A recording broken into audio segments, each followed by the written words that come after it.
Now let me discuss the very important reaction soda lime decarboxylation. ये जो soda lime decarboxylation है ये भी नीट कमिंग एग्जाम के लिए आपके लिए बहुत इंपॉर्टेंट है। पहला चीज, ये डिकार्बोक्सिलेशन का मतलब क्या होता है? डिकार्बोक्सिलेशन का मतलब होता है my dears removal of carbon dioxide, right? तो रिमूवल ऑफ कार्बन डाइऑक्साइड को हम डिकार्बोक्सिलेशन बोलते हैं। सोडा लाइम की प्रेजेंस में ये चीज हो सकता है। तो ये सर सोडा लाइम क्या होता है? सोडा लाइम का मतलब होता है sodium hydroxide in presence of calcium oxide. क्योंकि आपको पता ही है सोडियम हाइड्रोक्साइड को हम कास्टिक सोडा बोलते हैं, राइट? ओके, कैल्शियम ऑक्साइड को हम क्या बोलते हैं? Quick lime. तो इनके पहले पहले चीजें आप छोड़ दो और दूसरी दूसरी चीजें आप ले लो तो क्या बना? Soda lime. तो सोडा लाइम की प्रेजेंस में अगर हम रिमूवल ऑफ कार्बन डाइऑक्साइड करते हैं किनका? सॉल्ट्स ऑफ कार्बोक्सिलिक एसिड्स, तो there is a formation of alkane, उसको हम सोडा लाइम डिकार्बोक्सिलेशन बोलते हैं। तो आई होप कि पहला चीज आपको समझ आया होगा। तो late me discuss the reaction and आपको समझ आ जाएगा। मैं एक एग्जांपल ले लेता हूं। CH3 COONA, salt of acetate मैंने ले लिया है। तो इसको मैं किसके साथ ट्रीट करूंगा? NaOH के साथ ट्रीट करूंगा, okay, in presence of calcium oxide, right? तो पहला चीज आपको पता होना चाहिए ये क्या बना देगा। एक तो मुझे CH3 ये मान के चलो हाइड्रोजन के साथ मिलके मीथेन बना देगा, प्लस और ये Na2, ये दो Na है, राइट? Na2CO, इसमें दो हैं और एक मिलके कितना बनाएगा? 3। This is the complete reaction of soda lime decarboxylation. Sir ये होता कैसे? How this occurs? तो ये होता कैसे? इसका मैकेनिज्म क्या है असल में? देखो पहले स्टेप में क्या होता है, तो CH3 C double bond ONA जो है, यहां पे पार्शियल पॉजिटिव यहां पे पार्शियल नेगेटिव, इसमें कोई शक नहीं होना चाहिए आप लोगों को। तो अगर मैं इन दोनों को देखूंगा, ये दोनों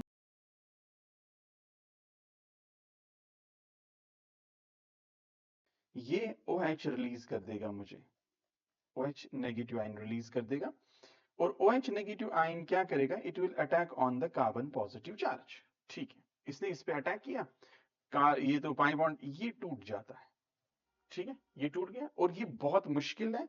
तो बहुत मुश्किल होगा तो बहुत स्लो होगा, तो स्लो होगा तो उसको हम क्या बोलेंगे? रेट डिटरमाइनिंग स्टेप बोलेंगे। ठीक है, तो जिसके कारण से मुझे क्या मिला असल में? CH3 नेगेटिव मिला, plus C double bond ONA, यहां पे OH मिला, प्लस Na पॉजिटिव मिला।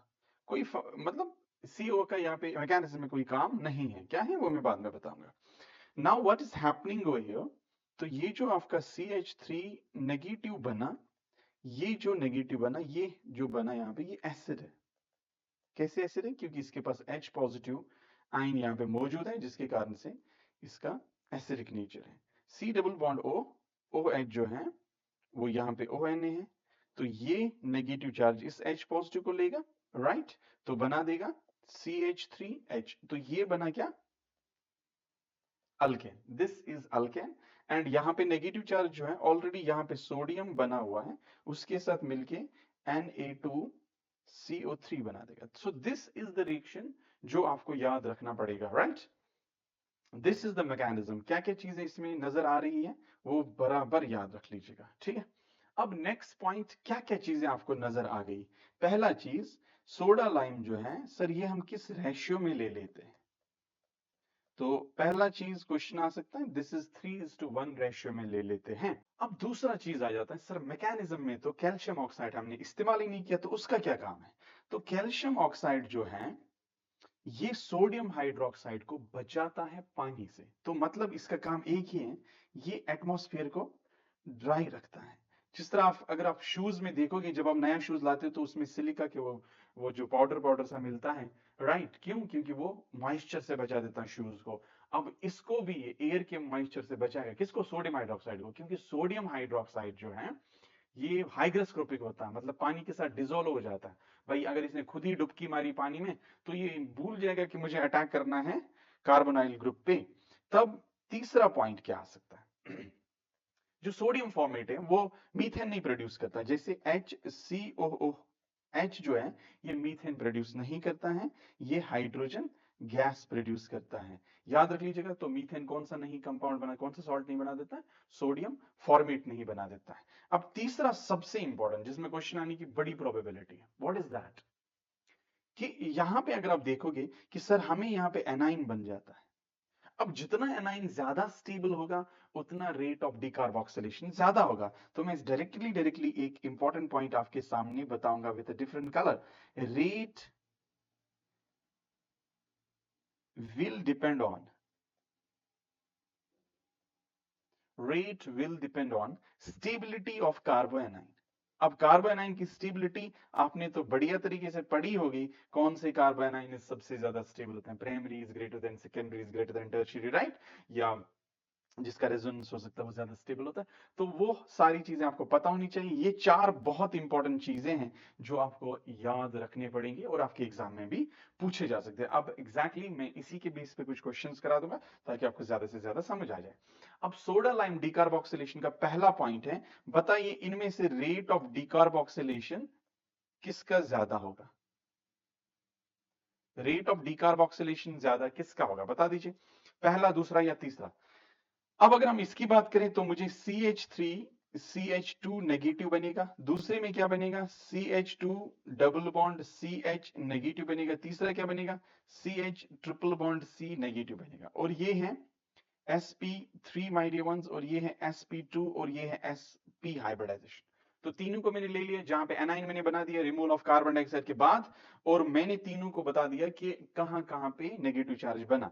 अगर आप इसको देखोगे, एस कैरेक्टर सबसे ज्यादा इसका है, 50% एस कैरेक्टर। जिसका एस कैरेक्टर ज्यादा होता है उसका penetration power towards the nucleus ज्यादा होता है। That means they are more attracted towards the nucleus. That means sp वाला इलेक्ट्रॉन ज्यादा अट्रैक्शन न्यूक्लियस से होती है। दैट मींस इसके ये वाले इलेक्ट्रॉन्स कार्बन के न्यूक्लियस से ज्यादा अट्रैक्ट होंगे मतलब ज्यादा अट्रैक्ट इलेक्ट्रॉन्स वही होते हैं जिसका इलेक्ट्रोनेगेटिविटी ज्यादा होता है। दैट मींस इस वाले कार्बन की इलेक्ट्रोनेगेटिविटी क्या होगी? ज्यादा होगी। और जिस वाले कार्बन की इलेक्ट्रोनेगेटिविटी ज्यादा होगी वहां पे नेगेटिव चार्ज तो ज्यादा स्टेबल होगा ना। ऑब्वियसली इसको तो ये तो इलेक्ट्रॉन लेना चाहता। दैट मींस अल्काइन्स पे जो नेगेटिव चार्ज होगा वो ज्यादा रेट ऑफ रिएक्शन शो करेगा as compared to that of alkenes, as compared to that of alkanes. तो C is greater than B is greater than A। I hope that is clear to you. जिसका S character ज्यादा, penetration. क्यों S character ज्यादा? क्योंकि वो spherically symmetrical होता है, और जो स्फेरिकली सिमेट्रिकल होता है उनका पेनिट्रेशन पावर वो नीचे ज्यादा जानते हैं। जैसे वाटर ड्रॉपलेट स्फेरिकल इसलिए बनती है क्योंकि उसका जो सरफेस एरिया वो डिक्रीज हो जाता है और वो ज्यादा ज्यादा नीचे जाने की कोशिश करता है, उसको कोई रुकावट नहीं आ जाती। Same is the case over here, spherically symmetrical होने की वजह से पेनिट्रेशन पावर ज्यादा, इलेक्ट्रोनेगेटिविटी ज्यादा, तो कार्बन अल्काइन पे ज्यादा नेगेटिव चार्ज स्टेबल होगा। तो ड्यू टू दैट डिकार्बोक्सिलेशन क्या होगा? ज्यादा होगा। I hope that it's really clear to you. तो चलो दूसरे क्वेश्चन की ओर बढ़ते हैं। अब दूसरा क्वेश्चन बता देता है भाई, पहले में तो कोई शक ही नहीं है, CH3 नेगेटिव बनेगा डिकार्बोक्सिलेशन से। दूसरे में भी आपको कोई शक तो नहीं होना चाहिए क्योंकि ये 2 डिग्री कार्बो एनाइन है, और तीसरा कौन सा है? 3 डिग्री कार्बो एनाइन बन जाएगा, राइट? तो these are the things which you need to understand. अब मुझे बताइए, ये है मिथाइल कार्बोनाइन, पहले मिथाइल आएगा फिर सेकेंडरी आएगा फिर टर्शियरी आएगा। तो obviously A is greater than B is greater than C, क्योंकि सर मिथाइल कार्बोनाइन की स्टेबिलिटी ज्यादा होती है than primary, then secondary, then tertiary. तो ये है मिथाइल वाला कार्बोनाइन, इसमें प्राइमरी तो है नहीं, ये है सेकेंडरी, और ये क्या है? टर्शियरी। तो ऑर्डर आपको पता ही है, तो आप इस चीज का भी आंसर बता सकते हो। तो ये नेक्स्ट क्वेश्चन था जो आपको याद रखना। अब सोडा लाइम डिकार्बोक्सिलेशन का और एक क्वेश्चन है कि ये बता दीजिए कि इसमें से जल्दी जल्दी रेट ऑफ डिकार्बोक्सिलेशन जल्दी कौन करेगा। दोनों का मैं बना देता हूं, यहां पे नेगेटिव चार्ज और यहां पे negative charge. I will use a different colour dear once. तो ये वाला जो कार्बन है, यहाँ पे Cl, यहाँ पे Cl, यहाँ पे Cl, और यहाँ पे नेगेटिव चार्ज, राइट? ये पहला चीज है। और दूसरे में भी कार्बन, यहाँ पे फ्लोरीन, यहाँ पे फ्लोरीन, यहाँ पे फ्लोरीन आएगा, और यहाँ पे नेगेटिव चार्ज। अब ये माइनस आई इफेक्ट शो करने की वजह से नेगेटिव चार्ज को स्टेबल करेंगे ही करेंगे। दैट मींस यहाँ पे भी -1, यहाँ पे भी माइनस आई, यहाँ पे भी माइनस आई, दोनों में माइनस आई होगा। लेकिन साथ ही साथ बहुत ही इंपॉर्टेंट पॉइंट कि अगर आप इसमें देखोगे, इसमें d ऑर्बिटल्स वैकेंट होते हैं। क्या होते हैं? d ऑर्बिटल्स 3d खाली होता है क्लोरीन के केस में। अब 2D तो होता ही नहीं है, तो फ्लोरीन में तो D हो नहीं सकता, क्लोरीन में होता है। अब ये क्या करेगा, ये करेगा बैक डोनेशन ऑफ इलेक्ट्रॉन। ध्यान दे दीजिएगा, I am going to show it once again, ठीक है। यहां पे मान के चलो, यहां पे एक ऑर्बिटल वैकेंट होगा जिसको हम डी बोलते हैं, और इसके पास नेगेटिव चार्ज है। ये क्या करेगा, बैक डोनेशन ऑफ इलेक्ट्रॉन करेगा, और बैक डोनेशन ऑफ इलेक्ट्रॉन की वजह से स्टेबिलिटी ज्यादा आती है, ठीक है। तो स्टेबिलिटी ज्यादा आ जाएगी, तो ये नेगेटिव चार्ज ज्यादा स्टेबल है because of the back donation of electron, ठीक है। तो ये वाला ज्यादा शो करेगा डिकार्बोक्सिलेशन रिएक्शन, ठीक है। तो this is the important thing which you need to understand. Now let me discuss soda lime decarboxylation, and remember this, अगर नहीं भी करोगे कोई दिक्कत नहीं, बट जे नीट और जेई के लिए इंपॉर्टेंट नहीं, कर भी सकते हो, इतना बड़ा क्वेश्चन नहीं है। देखो इसमें हम इस वाले रिएक्शन की अगर मैं बात करूं, इसमें एनाइन इतना ज्यादा स्टेबल होता है कि सिर्फ हीट से ही काम हो सकता है। व्हाट, कि no use, no need of soda lime. Soda lime की कोई जरूरत ही नहीं है, खुद से हो जाएगा, क्योंकि नेगेटिव चार्ज इतना ज्यादा स्टेबल होता है। बना दीजिएगा नेगेटिव चार्ज। अच्छा, लेकिन यहाँ पे एक लोचा है, इसने CH3 लिखा हुआ है, ये CH3 नहीं है, ये कोई हैलोजन होगा, तभी तो नेगेटिव चार्ज यहाँ पे स्टेबल होगा। मान के चलो Br है, ठीक है। अब मैंने क्या किया, मैंने यहाँ पे नेगेटिव चार्ज बना दिया, right, because of decarboxylation, okay. यहाँ पे Br है, राइट। अब क्या हो जाएगा, अब डियर वंस, ये नेगेटिव चार्ज इधर पाई बॉन्ड बना देगा, और ये उठ के इधर बना देगा। अब ये 5 बॉन्ड्स तो बना नहीं सकता, ब्रोमीन को निकलना पड़ेगा, और वो हाइड्रोजन के साथ मिलेगा, तो हमें बेंजीन का स्ट्रक्चर बन जाता बढ़िया सा, plus Br negative plus H positive, जो था इसका ये वाला, तो वो आपस में HBr बनाएंगे, और कार्बन डाइऑक्साइड तो निकला ही है पहले इस केस में। तो ये खुद से ही हो जाता है, थोड़ा सा हीट करो, removal of carbon dioxide. So that's why I told you कि हमें इसकी उतनी ज्यादा जरूरत नहीं है। अब दूसरा रिएक्शन बता देता है। दूसरा रिएक्शन क्या है, ये भी एक हीट की प्रेजेंस, इसमें भी कोई सोडा लाइम की जरूरत नहीं है। क्यों, क्योंकि ये जो रिएक्शन है ये टॉटोमेरिज्म शो कर लेता है। फिर हीट करो, कार्बन डाइऑक्साइड आराम से निकल जाएगा। होता क्या है, I am going to show it to you once again.